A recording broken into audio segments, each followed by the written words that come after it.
Now, on the Joint Circular number 1 series of 2017 and the updates thereof, sabi, COS and JO workers should not, in any case, be made to perform functions which are part of the job description of the agency's existing regular employees.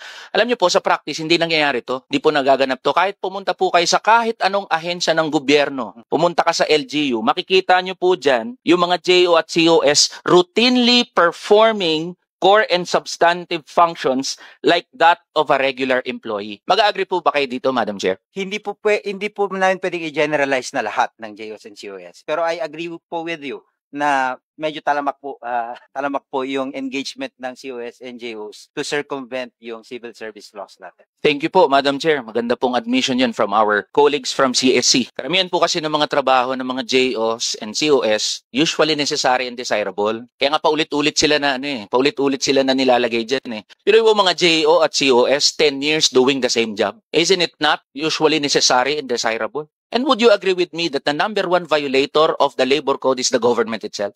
If we are to use as a metric yung engagement ng COS or JOs, may validity po may valid point po kayo by saying na nagba-violate ng government yung labor code. Pero I don't know kung we can term ourselves as number 1 violator. Kasi we don't know kung ano yung metrics na gagamitin natin.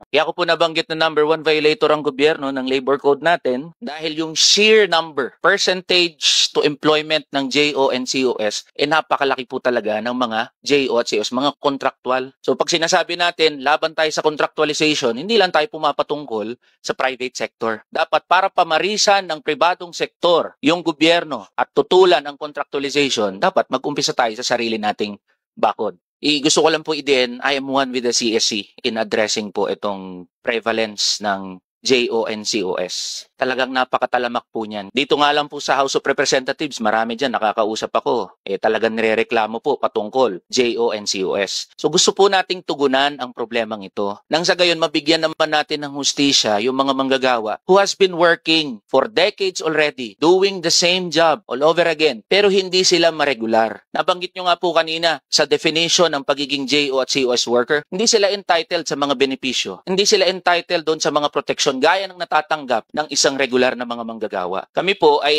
kaisa ninyo sa hangarin na yan para matugunan natin yung problema sa paglobo ng JO and COS. Suportahan po namin ang CSC at hopefully po masuportahan nyo rin ang measure ng House of Representatives sa pagtugon sa problema ng lumulobong bilang ng contract of service and JO workers. Yun lang po, Madam Chair. Thank you. Tara na, kamanggagawa.